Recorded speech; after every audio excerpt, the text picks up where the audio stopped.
Good afternoon, everyone, and thank you for coming to this lively discussion session. It is a post-lunch session, so we're hopeful it will be lively. But we want to manage expectations. So the topic for the next 75 minutes is, as you can see, the library's impactful role in supporting student success today. And our presenters are each going to describe some case studies and some research that they've done and some practice. They'll be delivering brief talks on case studies exploring how students actually use and perceive libraries and online resources, and how the library's approaches to engagement can make a difference in student learning and research. Some housekeeping announcements. This panel was actually formed from it was a combination of two panels that were initially proposed on similar topics, hence the slightly pastiche quality of some of the presentations. Panelists are listed on the slide in the order they'll be presenting in. I'll introduce them briefly. They'll each talk for 7 to 8 minutes, more or less, and we're hoping to reserve at least 20 minutes for discussion and questions, of course, at the end. And the slides will be posted on the conference scheduler, hopefully at some point this week. So, quick introductions. My name is Michael Rodriguez. I'm Licensing and Acquisitions Librarian at the University of Connecticut. I'll be moderating the session today. And a personal fun fact about me, I'm actually a bit of a bicycle tourist. I do multi-day long-distance rides around New England and elsewhere when I can. Our panelists are Dave Tikoson. He is a research and reference librarian at California State University in Fresno. Penny Biley. She is Associate Director of Research, Education, and Engagement at the University of Central Florida Libraries. Ian Singer is General Manager at Credo Reference. Raymond Pun is Instruction and Research Librarian for the Alder Graduate School of Education. And Tricia Hudson is Associate Director for Institutional Marketing at Oxford University Press. With that, I will hand the podium over to Dave. I turned it on. Oh, I can hear myself. Good. I'm going to stay down here, so you keep the podium to do the slides, because I want to make this a little bit lively. And so let's go on to the next one. And the immediate question, if we're going to show how the library impacts student success, what do we use to measure student success? What are some things you guys think of? Retention. Do they drop out or do they stay in? What else? Grades. That's the first one I think of is grades. It's they get grades. We know it says they're good or bad. Okay, yes. Job placement after graduation, or maybe after dropout. What else would you use? Graduation rates, which is related to the retention, do students graduate? Related to that is how long does it take them to graduate? Yes. Transfer? Oh, to a 4-year college if you're in a 2-year college. Yeah. Do they actually continue, or do they get a job, or do they just disappear? These are all things that I thought of. Let's go to, graduation or not, which if they graduate, they were retained. So those are conflated. Grade point, honors, how many students get some sort of honor? I didn't say scholarships, but do they get academic scholarships, as an indication of success? And I was thinking test scores like GRE, MCAT, those type of scores, how do your students do? Okay, next question. How does the library relate to any of that stuff? So what library data could we look at to relate it to that other stuff? What do you have there? Nobody looks at me at this point.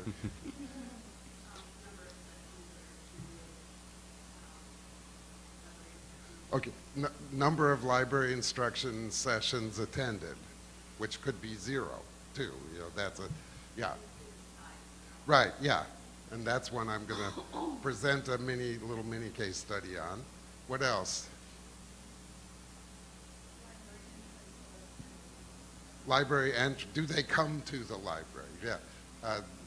I like that one a lot. Right, yeah. Others, well, let's see what I thought of. Then my interest has always been, do students who check out more things get better grades? And I have a couple charts to show you on that one. But do they use the databases either? And we actually could tell, because if they're off campus, they have to log in, so we know that somebody. One of the issues we have in doing this is that reference usage, I didn't mean reference book usage. Do they ask questions at the reference desk?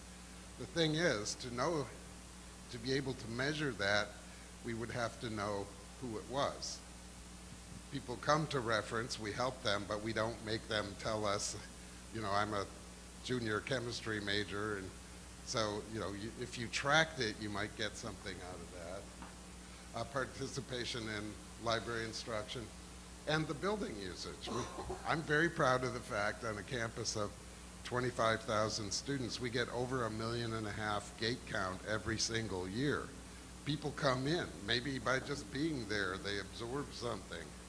But again, we don't have them tell us who they are when they come in and out. So the things I could measure was,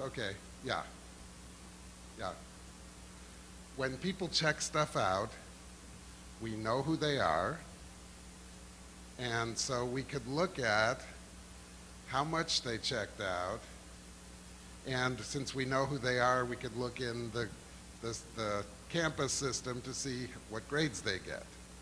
So Christine, who's our head of circulation, and I did this a number of years ago, because I had this great idea. Let's see if the people who check out the most stuff get the best grades, or opposite. So we did random sample of seniors, because we figured we'd give them more time to have checked stuff out. And so we got a list of, we got the seniors, we looked up, Christine, I didn't do it, she did the work, I did the chart, I got the easy part. She'd go into the system, which was Sierra at the time, see, okay, she checked out 5 things, you checked out 10 things, he didn't check out anything. So we got the numbers, we segmented them, because we were particularly interested in the zeros. They never checked out anything. We took the people who checked out things and made quartiles. So the 14, so if they checked out an average of 15 things, that's the first data point above 0. The second group was 55. The third group averaged at 110.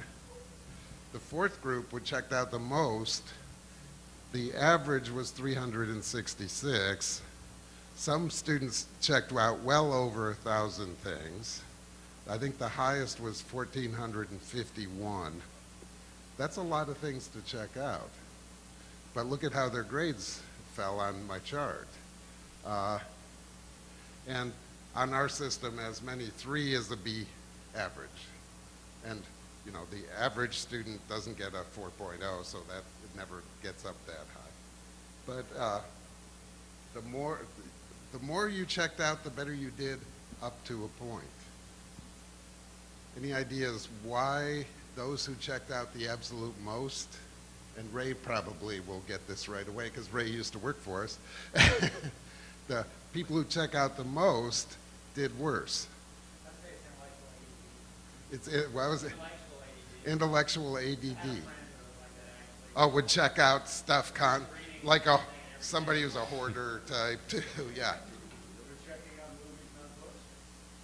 Very close to he said check out movies, not books. Yeah, notice I haven't said that check out books. This is check out something. Circulate textbooks, things off reserve.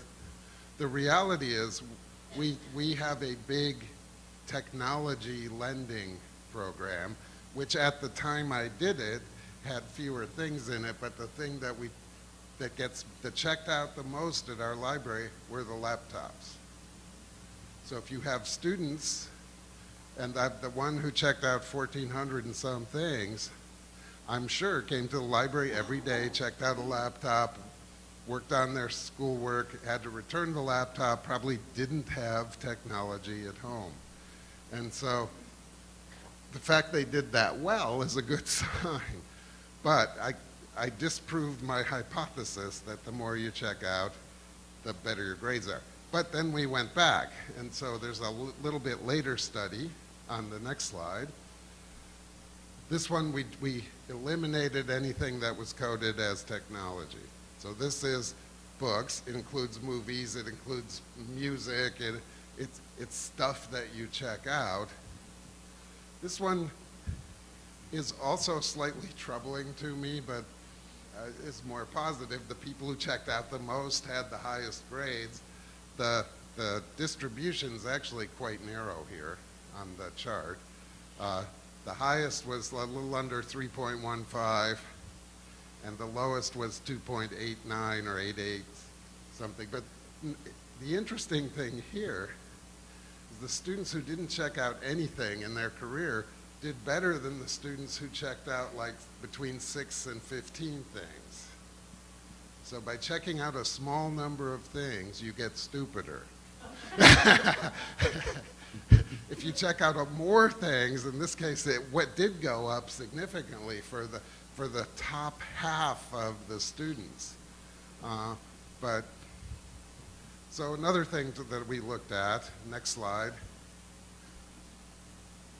Oh, we have a software called Grades First. I don't know if any of you have that. It's something our advising center purchased. And what it is basically a student tracking software. So a student goes to the advisors, they swipe their ID, they know that they visited the advisor, and it has access to every piece of demographics you could ever imagine about students is in this. So we decided, well, when people come for library instruction, we'll have them swipe in so we'll know exactly who came and see how they did. So I have big spreadsheets. This is one of them. And I blanked out the student ID and name and some of the email address, so you don't know who these students are. But it's got their grades. So the first one was a 2.0, the first two were 2.0, the second's 2.1, et cetera. What I found when I compared those who came for library instruction to the general population. I can't say that didn't come, because they might have come to a class where we didn't do this, or they might have come earlier before we started doing this, is that the grade point averages were identical for both populations. So coming to library instruction did not improve your grade point average. So what does all that mean? And my answer is right there. Trying to relate our data to student success, as the ACRL value program showed, is a very difficult thing to do, and I have not found, in my experience yet, any way to show a correlation between the two. Now we'll pass it on to Penny. Thanks, Dave. Fun fact about Dave, he served as president of RUSA in 2007-2008 and won the Mudge Award for distinguished contributions to reference librarianship around that time as well. So next up we have Penny. She will be talking about the library's contribution to student success, and a fun fact about her is that she has both a puppy and a donkey. I would have brought pictures of them, but I tried to be professional. They told me that this lively session could actually get really lively, and it was like, I'll just make them happy and show them pictures of puppies and donkeys, but I decided not to. Maybe I should have. Yeah, right. We were laughing. We hoped everybody checked if it gets really lively, we hoped everybody checked their rotten eggs and tomatoes at the door. So anyway, thank you for being here and sharing this time with us. I'm really excited to be here too. I'm going to try to touch in my allotted time, I know I'm going to go over just a touch, on two initiatives we've done at the University of Central Florida. The first one, very brief. It's kind of a complement to what Dave just talked about, and it was the value of libraries. And I'm going to grab my notes.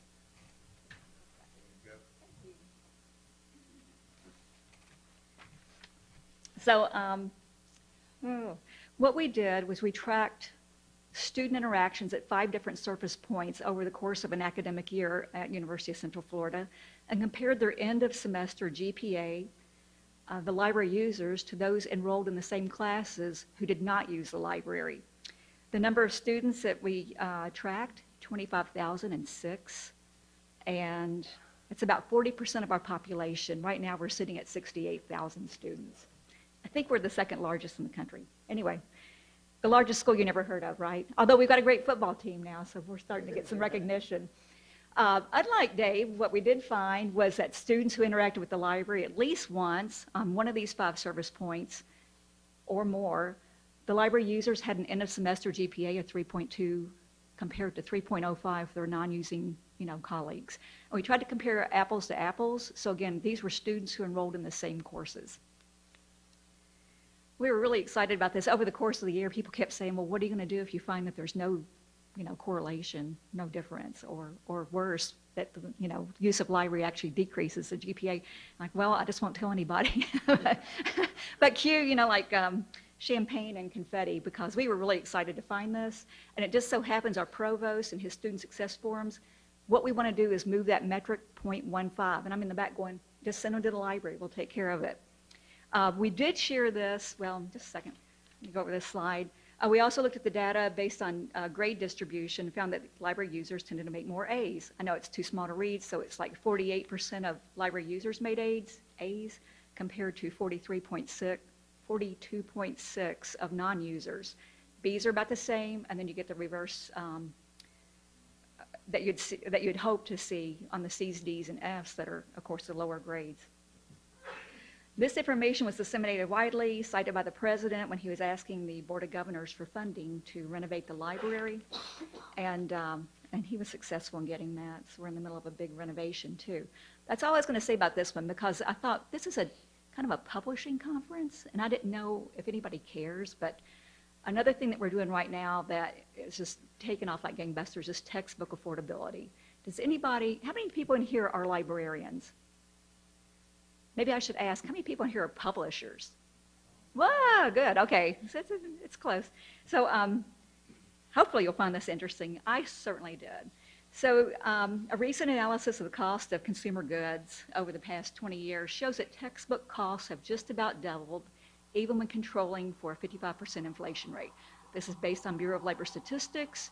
It's been cited numerous times. I have not gone in and done the analysis myself. I assume that it's good, but as librarians, I probably should do this. So you can see over time, things that have gotten more affordable are TVs and, cell phone service, and things that have gotten much more expensive, on average, hospital services and college, both tuition and textbooks. But some of the publishers have effectively priced textbooks out of the market for many students. Now, we know that this impacts student success.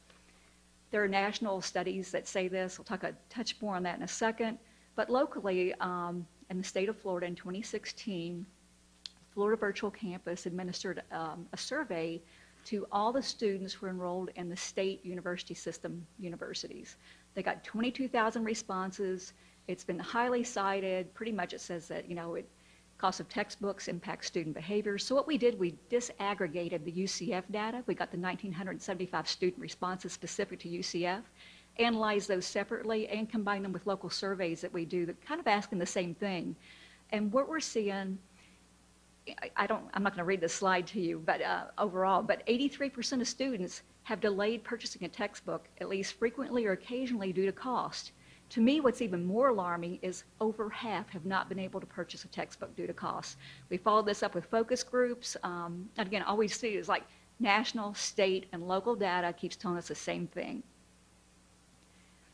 So now here's another approach too. Pretty much anything I do, I'm responsible for strategic planning at our library. anything I do relates to institutional priorities, mission, and goals. And I'm like, if it doesn't support this, don't do it. You know, we just don't have enough people, so why not? And it's written so broadly, they can pretty much do anything they want. The three drivers, right, you know, how that is. So the three drivers at our institution are bid for preeminence. I think that has 12 metrics, performance-based funding, and I think that 30-something states have performance-based funding for the universities. So it's not unique to Florida. And then our collective impact strategic plan. We took all these different metrics. We do this for like research. How do we support these? You know, what are we doing? What are we doing? But at the intersection is first year retention. Some of the things that Dave and you all were talking about, what are student success markers? First year retention rates, time to graduation, the number of degrees awarded, and the cost to get a college degree. Textbook affordability resides at the intersection of all these. And it's just a beautiful thing to me. So we saw the problem of high-cost textbooks. The promise of affordable textbooks is higher GPA, increased retention. How do we know this? Several large-scale studies. One out of Georgia that was recently published, and then I work closely with Open Ed Group. It's OER. Were you there, Ray? Okay, I thought I saw you there. So they just had a big conference that we went to there. And these studies have shown that students who have access to affordable course materials tend to enjoy these outcomes. Again, exactly what you all were talking about that are markers of student success. Has anyone heard of the Lumen learning calculator? A few people are shaking their heads. If you take nothing else away from my little talk today, you got to go check this out. So what we do, I turned a staff position into an art specialist, and so we had this graphic designer. And at the Lumen Learning Calculator, and again, it's based on 40,000 students from 11 institutions. John Hilton, who leads the Open Ed group, or he's one of the primaries, said that it's now over 100,000 students, and they're seeing even stronger metrics, you know, student success. So at the time, we had reached 4,300 students. You can take your institution-specific data, input it into this calculator. In the first two columns, 4,300 students, the cost of credit in and out of per credit hour in and out of state. Our average textbook cost was $78. And what we see right now is 15% drop rate. 84% of our students get a C or better. But if they have access to free course materials, again, from day one, we reduce the drop rate by 1%. And then our students who receive a C or better actually increase by 4%. Again, when you're looking at 68,000 students, this is an appreciable difference. Three ways we've done this: textbook affordability. A lot of people talk strictly about OER. We kind of have a larger umbrella. And the first one's use OpenStax, you know, so replace your traditional textbook with an open book. The second is to create your own, and we did that, and it was so time consuming. It was very rewarding, but it's not scalable at our institution. So we decided to spend a lot of time trying to leverage our library collections to support this program and project. And I'll talk a little bit more about what's in the yellow here, using the library materials. Two approaches. This is kind of like how the sausage was made. The first one was not as successful as we had hoped. We had to get our book list from the bookstore through a Higher Education Opportunity Act request because they would not give it to us. We're the bad guys here. But we call it poking the bear. It's kind of interesting as an aside. Our bookstore sold $12 million in textbooks, and the institution got $1.1 million of that, so it's around 8%. And so even our business services are like, what are you doing? What do you do? You know, here's this like tipping that sacred cow because they got $1 million stream coming in. But we compared it to the library holdings that we already had, identified about $800,000 in possible savings. We calculate that by the cost of a new textbook times the number of student enrollments. But we only realized about $37,000 in savings. People couldn't, the faculty are like, I felt like they were like patting me on the head. This one book, Differential Equations, could have saved students $400,000 in one semester. And we told the faculty, the instructors who were teaching that class, and they're like, we would love to do that, but we rely on the online environment. The students submit their homework there, they work on problems there, they do their quizzes, their tests. We live in this. And I'm just like, totally understand. So we decided to take a second approach, and this one's been pretty successful. The subject librarians now identify books to purchase based on the faculty syllabi. My Soc-Anthro librarian just called over, got every book that's assigned in all their classes, and she's going out now and looking at the different vendors and publishers to see what we can order. Of course, we tend to, it's like only in very rare cases will we buy anything that's not unlimited users, and because you have to monitor it, we don't want this to be a lot of turnaways. We look at user limits, favorable DRM, and then acquisitions works their magic and does a really quick turnaround time. I don't know if I should, well, why not? It's a lively lunch, right? So I did a very, a very unofficial survey, not non-scientific, and I asked the subject librarians, what publishers do you like the most? And I said, what's the easiest platform to work with, has the most favorable DRM? Everybody's going like, I don't want to hear this. Or maybe you do. Then and all that, ease of use, quick turnaround time, all that kind of stuff. And the best in show goes to Springer. So thank you for that. I think they also have the, where you can print a textbook or print a book for $25 if you want the print. So they love that. And I won't even go through the others. There are several others they really like, so it's not just Springer. And again, it's based widely by discipline. But overall, I think everybody liked that. So since spring 2016, we've tracked these metrics. And again, cue more champagne and confetti. This fall, we reached $1 million. And now we're really starting, I think it was Damon, who's sitting here in the second row, and he's one of the instigators of all this from Oxford University Press. He said, people are really starting to get interested in OER. We're kind of at that tipping point. And certainly at our institution, we're seeing the same thing. Now, whenever I report these metrics, and I'll talk about that in a second, I always point out what the library value is in this as well. So the yellow part's the library sourced. I know you can't really see that. It's $496,000. That's about half. Existing OER, that's using OpenStax. We see a lot of traction with that at the 1,000 level GEP course, and then we use the library source materials as you go up in the 3,000, 4,000 graduate level courses. That one blurb at the top was when we broke open the Norton Anthology of Medieval Literature. He saves $5,800 every time he teaches a class for them. And then again, here's another way to look at it.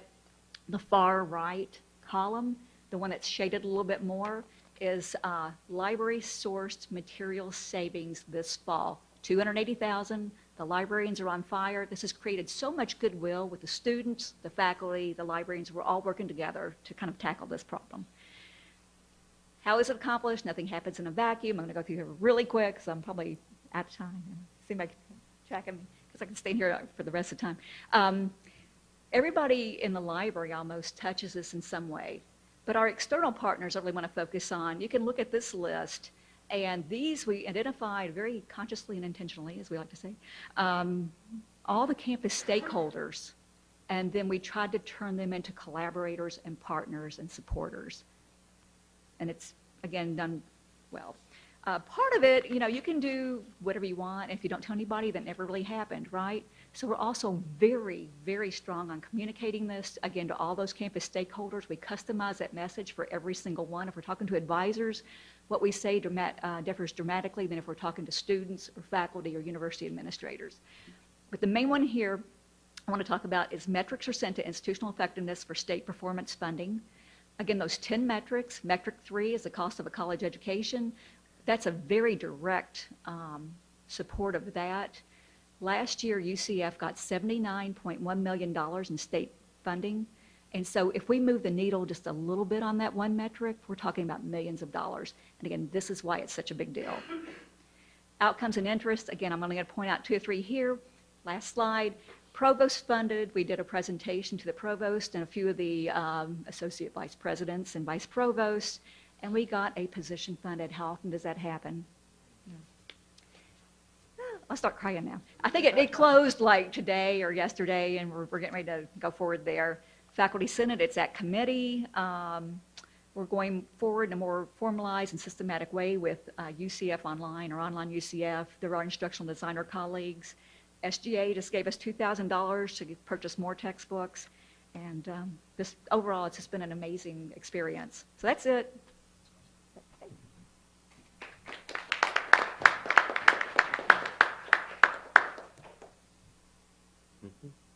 Thanks so much, Penny.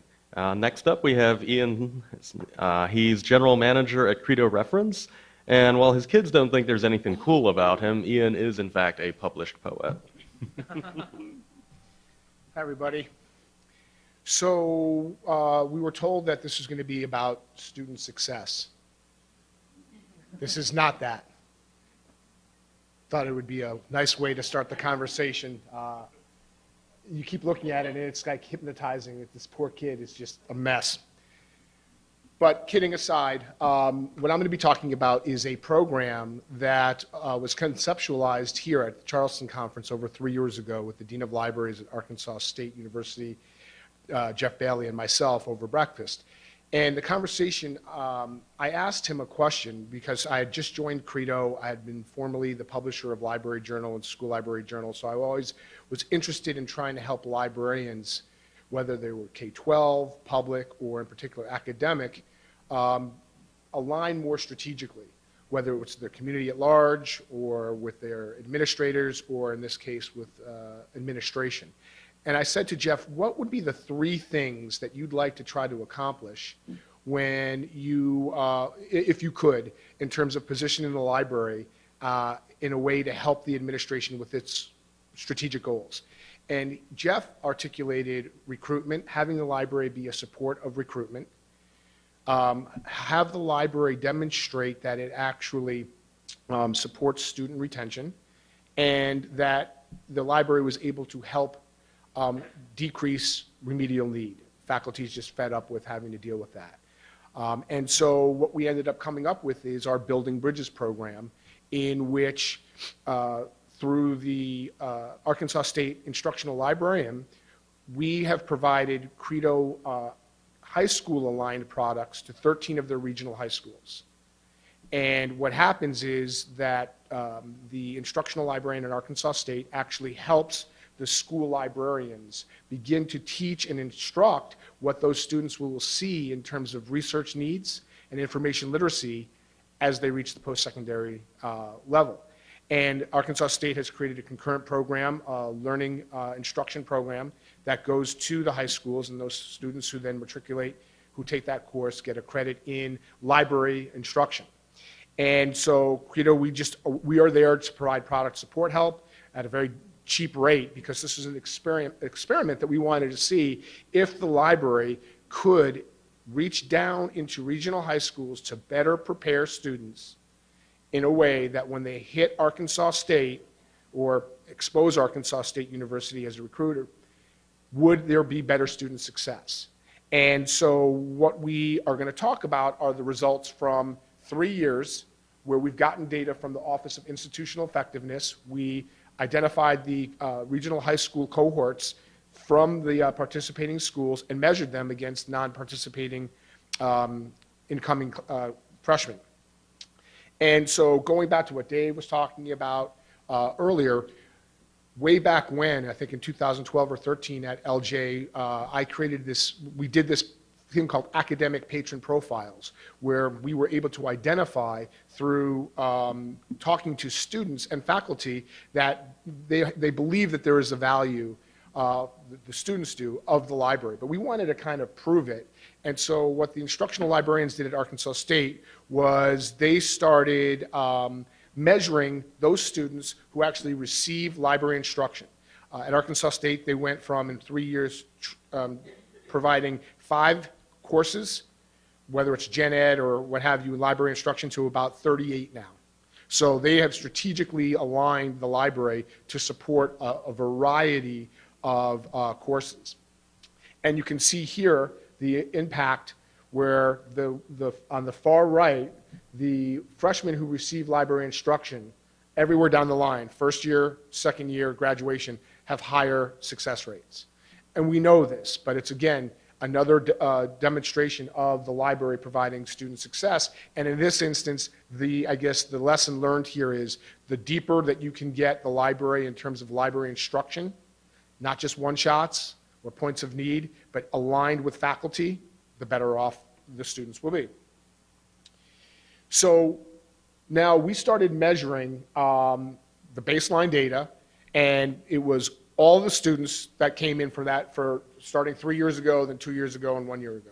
So this kind of gives you a sense of those how many registered at A-State, those that needed remediation, the average GPA, average ACT. So now we have this baseline. Well, so what we saw is in terms of admission rates, the students from participating high schools have higher admission rates than the general overall student population. So that was one of the goals, was making sure that the library was in a position to support recruitment efforts.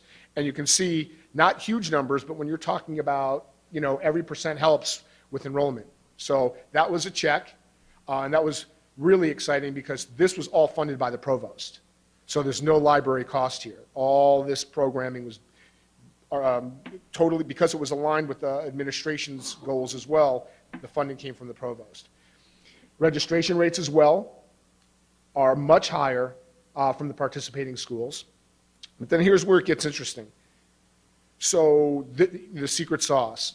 Again, not huge numbers, but those schools and those students who have already been exposed to post-secondary library instruction had an overall higher retention rate.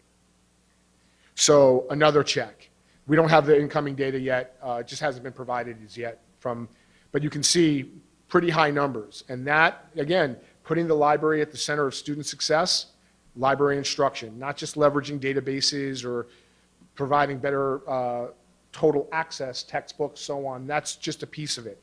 The real value, I would contend, is how librarians actually instruct students in information literacy. That's the secret sauce. And then remediation. This was really significant, right? So the students that were coming in who had the training, the exposure, had much lower remediation than those that didn't.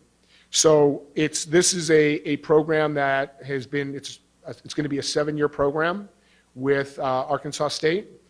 Yes, they're using Credo products in terms of our research platform as well as our information literacy modules, but it's more than that. It's how the library is actually, aligning with the administration's strategic goals and getting support then as such, and then working with regional high schools in a more effective way to support when they're coming in, it's going to be a less of a load. It's already positioning the library and the students to succeed, student success component of the Building Bridges program. So that's really all I have. Turning it over to you, Ray.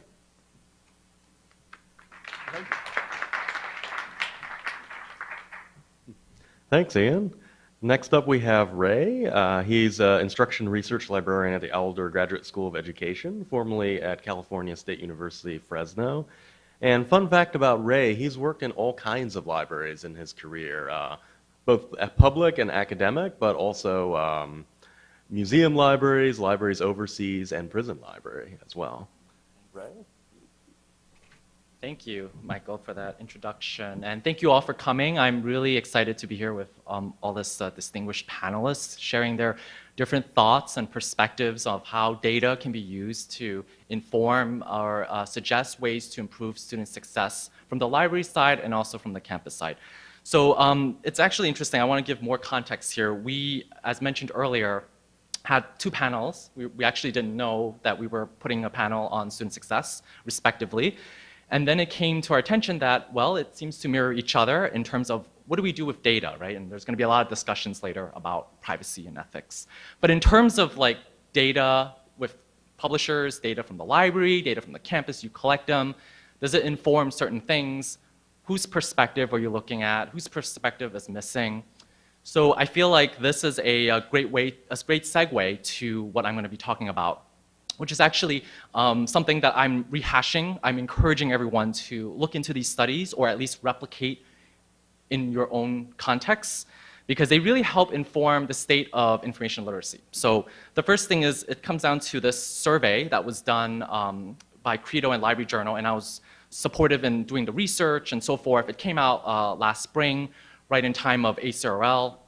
And what happened was it was a survey to look at the need and extent for information literacy in first-year experience, undergraduate universities, and so forth, and the impact of FYE, of information literacy.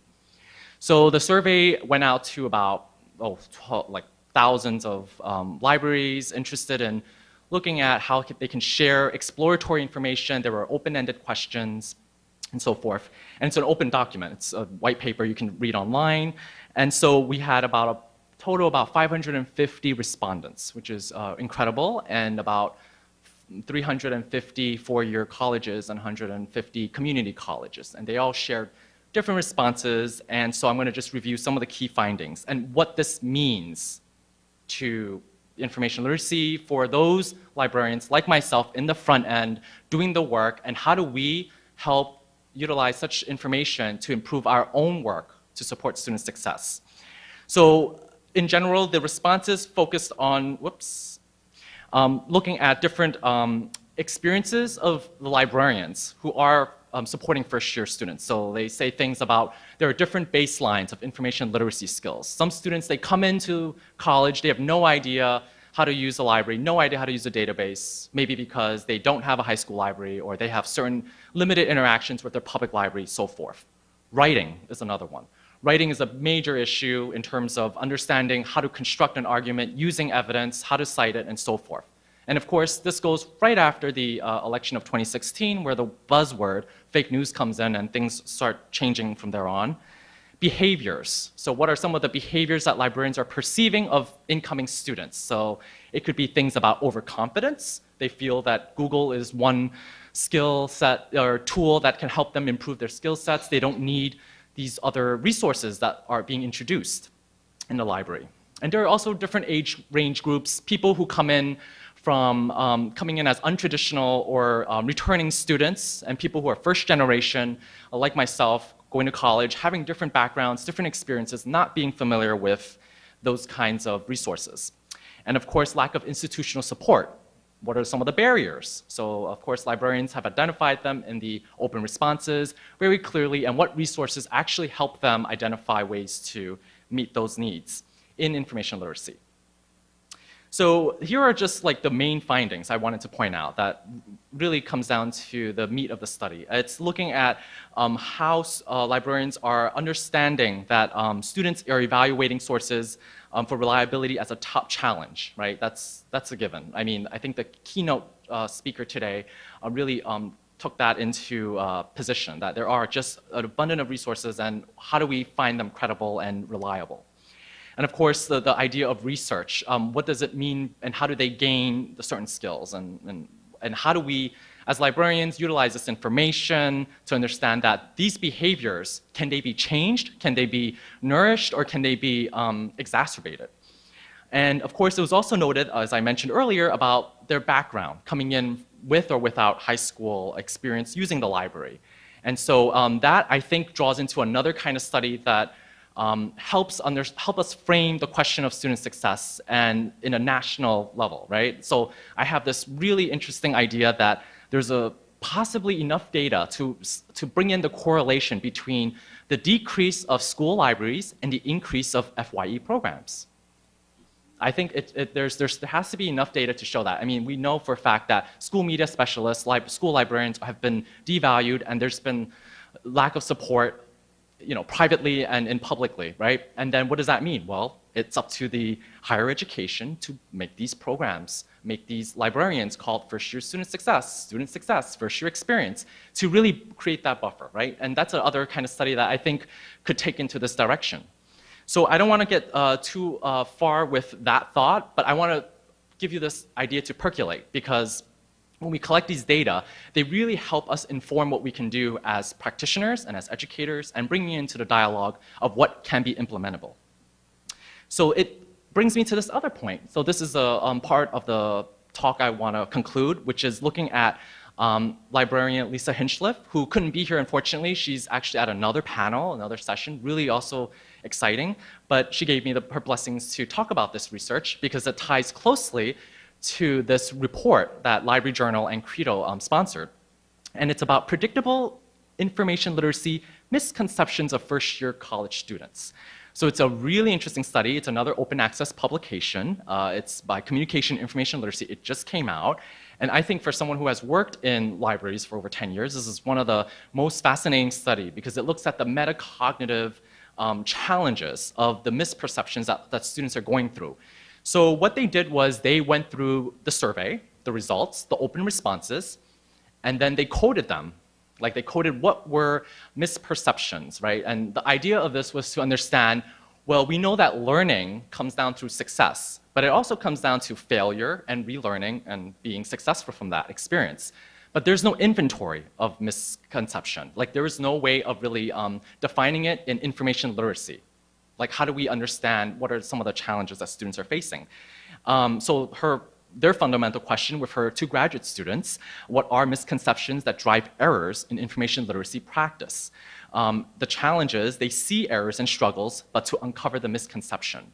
So what they did was, after gathering all the responses and then coding them, they basically did a focus group, 4 focus groups with about like 10 librarians each, actually who have direct experience and work with first-year students. And basically, corroborated or verified to see if those misconceptions or those points that were issued earlier in the survey actually went through. And their findings was quite interesting. So in general, here are some of the other ideas that they came up with. List of erroneous beliefs or what students believe instead of the correct belief. Because as Lisa pointed out, sometimes there could be successful misconceptions, right? Like students keep doing Google searches over and over and they're getting really great sources. But that's not necessarily the right way of doing it. It's a misconception, right? So there's not enough empirical findings of how many students have each conceptions, but they were able to establish this sort of a benchmark. And so here are some of the findings. The first is that first-year students believe that every question has a singular answer. Okay, that is something that I think all first-year experienced librarians, instructional librarians can take that and think about, well, how do we sort of deconstruct that, right, in our practices? First-year students believe that research is linear. So it's just like linear instead of an iterative process with writing, which is integrated over time. You write, you research, you go back and write and research again, which is what we all tend to do and encourage. Library resources are credible. Google is a sufficient search tool, sufficient. And so it's interesting, they get into this whole resource and access. There's a lot of questions on access in their study. And of course, freely available internet resources are sufficient for academic work. So that's another major area that is a misconception of students having that, and it's validated, verified by other librarians in the focus groups and in the survey. So what next? So why am I sharing you with all this information? Well, first of all, these are free studies that really explain how the data can be collected, utilized, guarded in terms of how we can reframe and support student success in the first-year program. Whether or not you care about first-year students is, that's the big question, right? But there's also the question of retention, right? And we need to think about how do we, as Ian pointed out, utilize this information to transform learning where we're using learning objectives that really address the meaningful challenges that we are seeing in the study. So redesigning information literacy outcomes. So in Lisa's study, they basically have addressed ways to infuse these different kinds of misconceptions for new learning outcomes. Of course, you want to think about the ACERA framework and all these other areas. But the data itself has been really helpful to inform that. And of course, collaborating with publishers and vendors to really address these issues, because I think this is a collective action, right? We're all doing this together to ensure that student success is a priority. But of course, it can't just fall on us. We have the direct contact, but we also have different resources that could address and personalize those needs. So with that being said, I just want to end that. There are a lot of really interesting studies. I encourage everyone to look at this study, look at the survey, perhaps just think about higher education in general, where it's heading, because retention is never going away. And I think there is a big question, I forget, I heard last night that where will we be in the next 10 years, right? Who's gonna be around in the next 10 years? Which institutions, so forth. So I kind of throw that out there because I thought that was interesting. But thank you for your time and attention, and pass it on.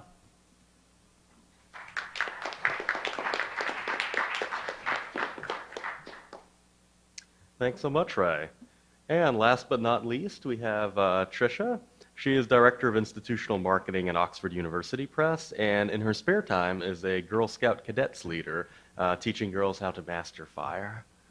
Thought that I thought that was cool. May that be one of my legacies. Yes, if anyone needs to light a camp stove today, please give me a call. So I think as the final speaker, I'm taking kind of our conversation at a more macro level into a slightly more micro level, looking at some research that Oxford University Press has been doing specifically around reference. Last year we had done our first white paper looking at the use of reference across through qualitative interviews with librarians, faculty, and students, and discovered a lot of interesting things in these interviews with students in the US and the UK.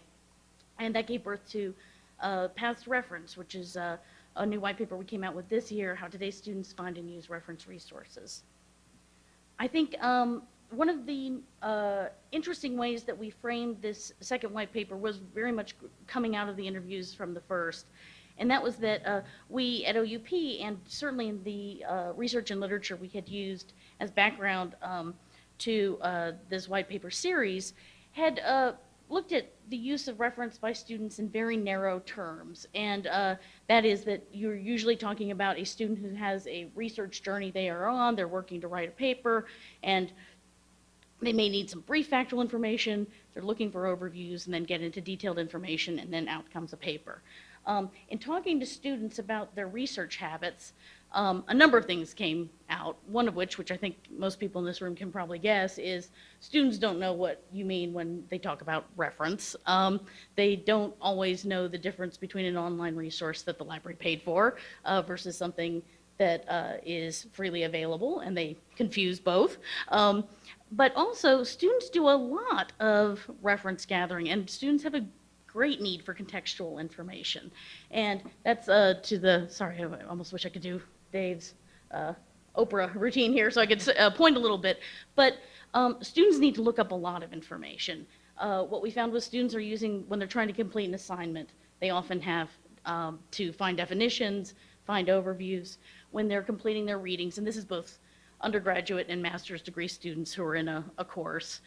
They often need contextual information, that what they're reading requires some background that they may not necessarily have or feel fresh on. And then students actually use reference quite a bit in exam preparation. And I think we all can kind of remember that visceral feeling of, you may have heard the professor lecture and explain something, and it just doesn't make sense. And you need to go and find some other resource to help you understand this concept if you're going to take this test probably tomorrow. So in this next white paper that we did, what we wanted to get was a bit more qualitative information, but to get under the hood of how students are using reference resources, broadly defined. So what we did was we focused on undergraduate and master's degree students who were what my British colleagues call taught course, so someone who are taking coursework right now. We decided to go with a multinational survey of students in a number of countries where English is the primary language for teaching. This is both because we understand those resources better and can also speak with those students best. So our original white paper had been limited to the UK and the US, and we expanded this research out to Australia, New Zealand, South Africa, and India to get a much more broad sense of students globally. And then following the survey, our wonderful market research team, led by Tamsin Chamberlain, did a number of in-depth interviews to talk about those results and actually both get some validation and just get some understanding around those answers. And we particularly wanted to make sure that we understood with any differences between regions what might be going on. So the research approach, as I'll get into a little bit, did look at reference resources, be they free or library acquired, and within a few categories. So brief factual information, so definitions, dates, those sort of things. Introductory overview topics, so 1 to 3 page, essentially an encyclopedia entry level, and then more detailed in-depth background information. We never asked students to identify what that is, and in the surveying what we did was actually just have them tell us what it is they use. And that let us then work out what level of a resource this was and whether this was free or library acquired. And what we found was that absolutely, and this was remarkably consistent across these regions, students are using reference for a variety of their independent work. So the first chart here on the left is students using research for an essay or a paper. As you might expect, just about everybody's using this. You kind of wonder what they're doing if they're not. But well over 95% of US and UK students were using reference for their research papers, and then the following columns are Australia, New Zealand, India, and South Africa.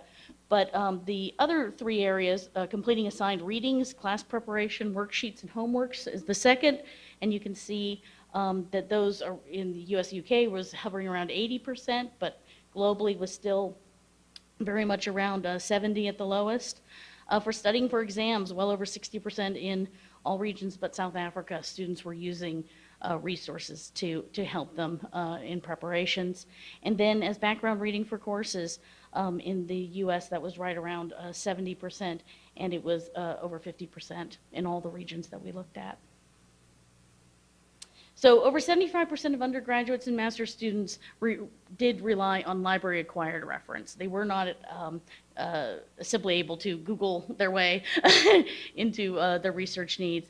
And within the US and the UK, 92% of the students we surveyed are using library required resources. It's interesting is in the emerging markets in India and South Africa, where there's not only limitations on the libraries, but there's a lot more distance learning going on and a lot more challenges around broadband access, and students are often having to make decisions between whether they can get by with what they can get on their phone where they live or traveling into town to the university library. There were still 68% of those students are using available resources. So I apologize, this is small, but this just looks a little bit at that split between the library resources versus the freely available. And what you can see in the top left corner, the blue on the bottom is freely available resources. So Wikipedia, for example, versus the tan at the top, which is a library acquired or subscription access. And as you would probably expect, if someone's looking for a date, a quick definition, in a lot of those cases, and this was across the regions, and again, you're showing UK, US, Australia, New Zealand, India, and South Africa, across the board, you can get something pretty quick and dirty with that. When you went into more introductory overviews, the amount of use of library resources increases significantly, particularly in the US and the UK, where the split starts getting closer to half and half. When it came to detailed and in-depth information, though, obviously the library acquired resources became a huge part of the need that students had. And so in the US and the UK, 94% of those resources were something that the library was offering their students. And this is also where you see the greatest variation. And again, that has a lot to do with particularly the distance learning challenges in other regions.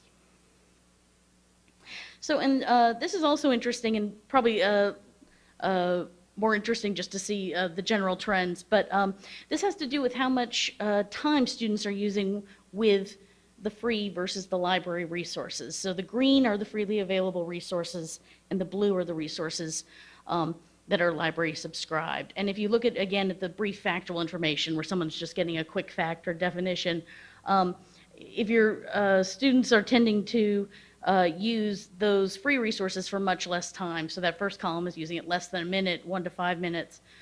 When it comes to if they're using a library resource, they start using that kind of resource, they end up having a longer research journey. They're then looking up other things. So they're using anywhere from 5 minutes to more than an hour in those kind of resources.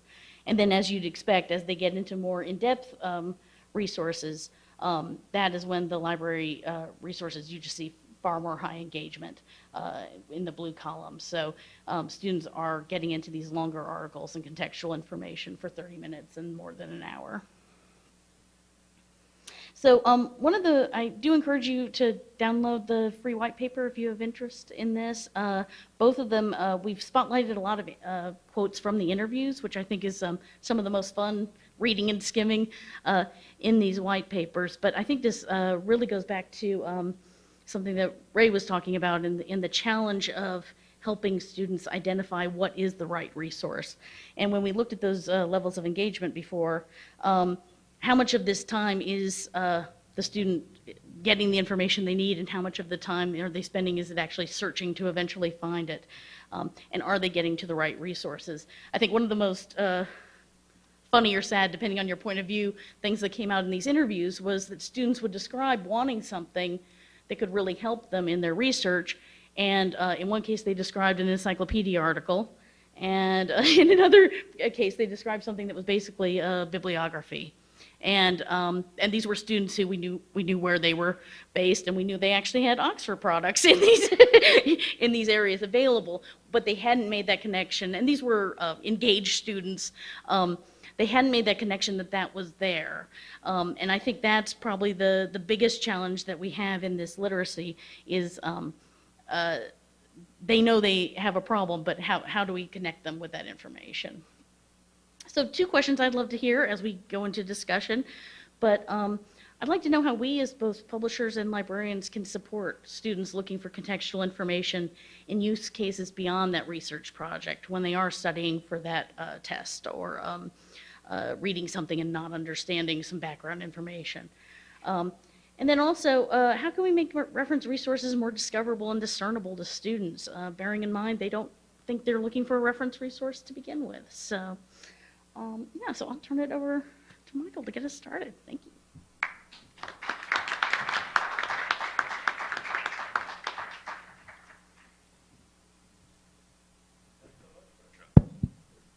Thanks so much. That's better. So for a combined panel, I thought that was wonderfully cohesive. I think it really came together. So I think we can actually start by asking the panelists themselves if they have any questions for each other. There were some really interesting different perspectives on student success and how libraries can support that.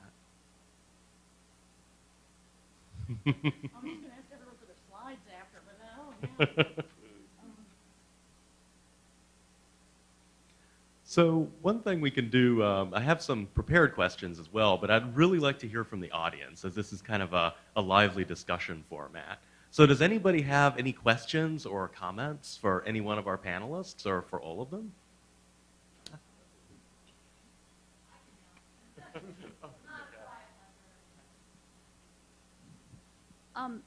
In my particular case, I'm a community college librarian, and I just was wondering, this is general, but also for David and Penny, how do you keep doing those surveys? I know that we need time to kind of get those peaks and valleys and get to some kind of generality or normative line.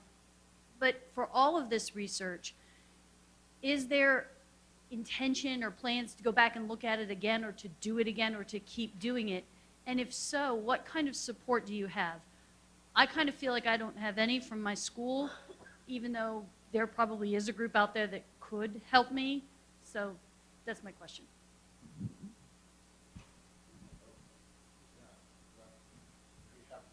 I'll run the mic back.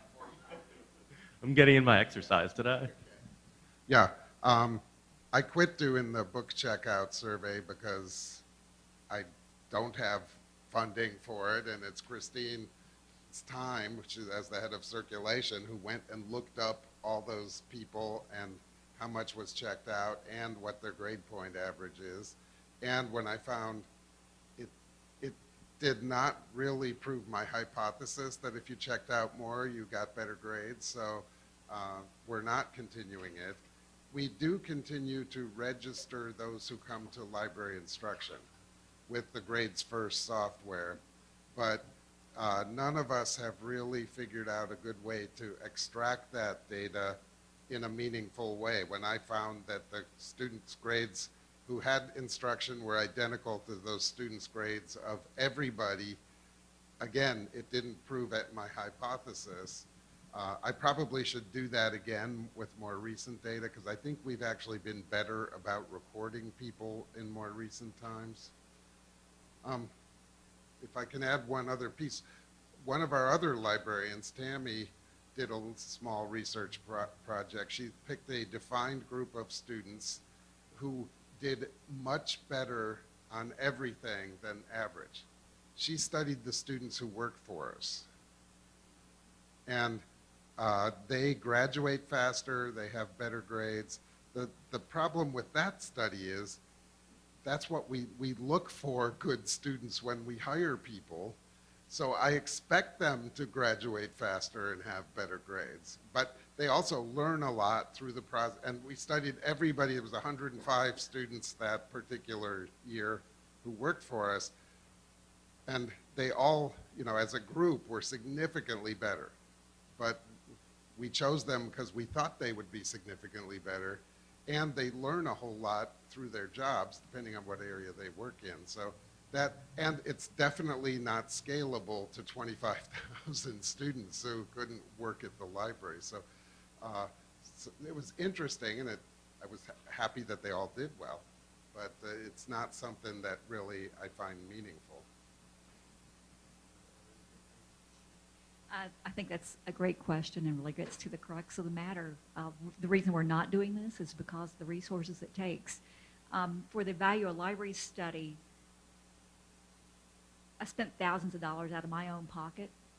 I feel very confident in my ability to do statistical analysis, but when I was looking at ends of 25,000 and then every one of those turned into a credit hour, I hired a graduate student in big data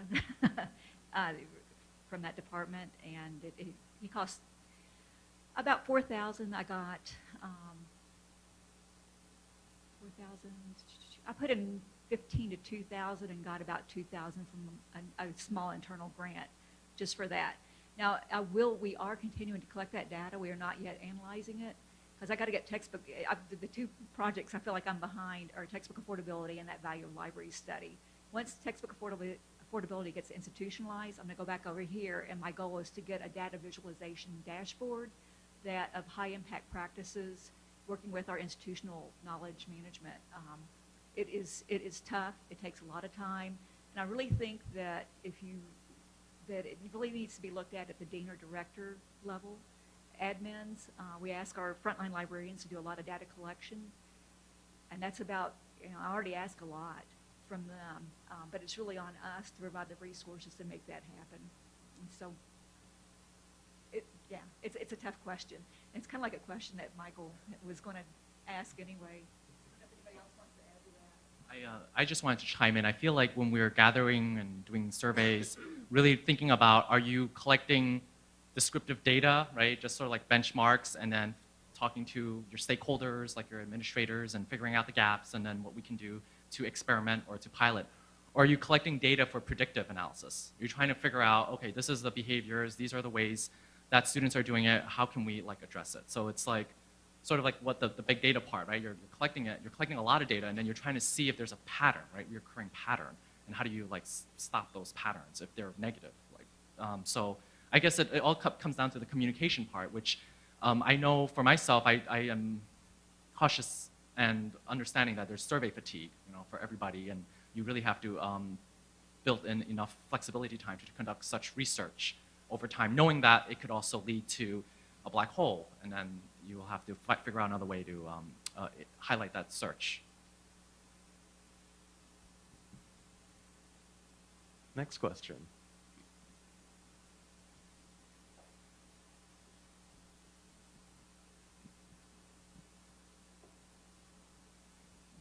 Hi, so I'm still thinking how to word this. One of the things that came up a few times was about students not valuing paid library resources above other resources. There's been conversations in some library communities, particularly CritLib conversations, about how we as librarians sometimes maybe not oversell, but we kind of put on a pedestal our paid library resources to the detriment of free resources, and we kind of create this dichotomy where ours have value and free resources are lesser. And one of the results is that that can be off-putting for students who can see that there's value in some of these resources. So how do we address that tension? How do we emphasize that there is value in these without undervaluing, underselling, and then still get them into the library and show that the library still has value as a place to explore these resources? Anything on any of those topics? Thank you. That was actually also one of my prepared questions. This is amazing, folks. Thanks, Dennis, for your question. I just wanted to add really quickly, because we have 5 minutes left, that it's 2:15, right? Ends? Yeah, so I'll just keep it brief. That it kind of reminds me of the keynote today. She had a picture. I don't know if everyone saw it. It was about the World Wide Web, and this was a library. It was a caricature of a person going to the library and saying, this is now the World Wide Web. Everything is like dumped online, right? And then there's actually no such coherence, right, with what's out there on the web, and it's like substituting libraries. However, I feel from like my experience, what makes, you make a really great point about the biases and open access challenges. I think the librarians are instrumental, right, in using, in teaching, informing how to use the resources. I mean, they're out there too, but it's like, they may not be useful, right, like an EBSCO or some huge discovery product without the actual advisement of a librarian. I don't know if that helps sort of understand, like there needs to be sort of a structured approach, at least from my experience with students, so that I've taught for first year. That's where it's sort of hard to say that they have these resources out there that's free, but are they citing it properly? Are they using it in contextual context, or are they just cherry picking, favorite quotes or random site sources? So there needs to be that sort of guidance. But I'm just going to leave that. Maybe someone else. Were you talking about, I just lost my train of thought, but about students they weren't able to differentiate. You were talking about that in what you saw in the Credo thing as well? Between like open, authoritative and non-authoritative. Yeah. So I've got a faculty member, when we were really pushing information literacy 10 years ago, he told me, he said, you really miss a boat with your instruction. And I'm like, what do you mean? And it was, a lot of the one-shots and everything is not really information literacy. He said, but what you're lacking, he said, and now we're seeing this, somebody was talking about the fake news, how it came up. He said, you're not connecting your information literacy instruction with students' epistemologies. How do they know what they know? On what basis do they make these judgments? What are they relying on to inform themselves, and making that a really cogent and cognizant, recognized part of your instruction? And I thought he was absolutely right and brilliant in that, and I think it's something we need to do better. And it just ties in so many ways. So it could be open access, it could be off, whatever. And it's not like it doesn't have value if it's open or free, kind of like what you're saying. But there are so many more nuances that we're not really getting at there.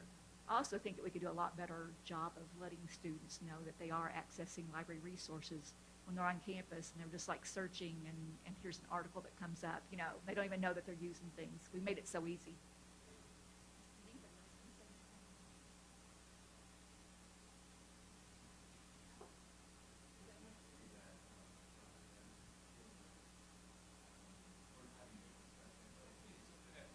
Interesting is there's discussions about information literacy for students, but another way of thinking about that is if libraries were very transparent about their collection development strategies.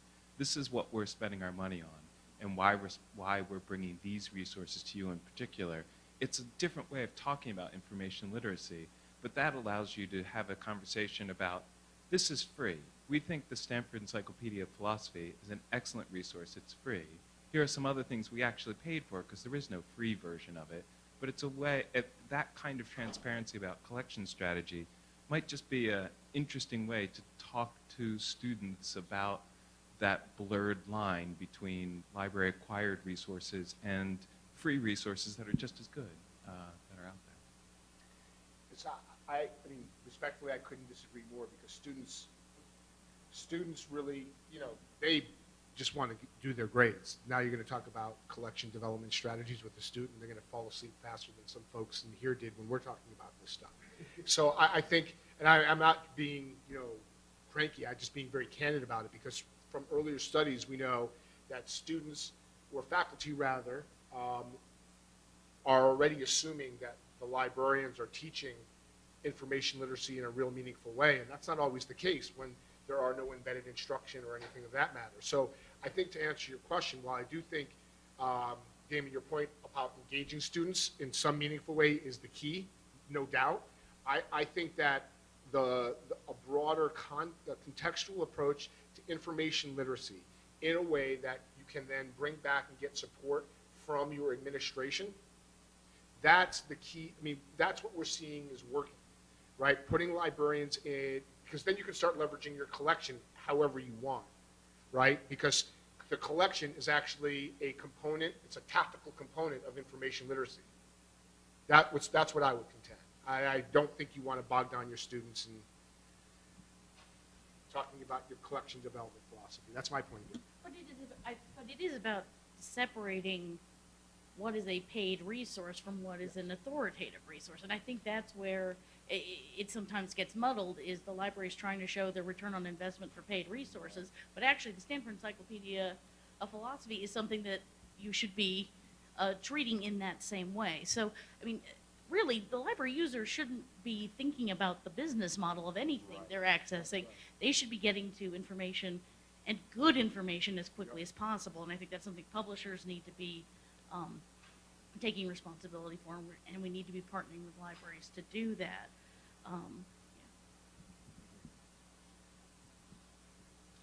Well, thank you so much, everyone. That's time.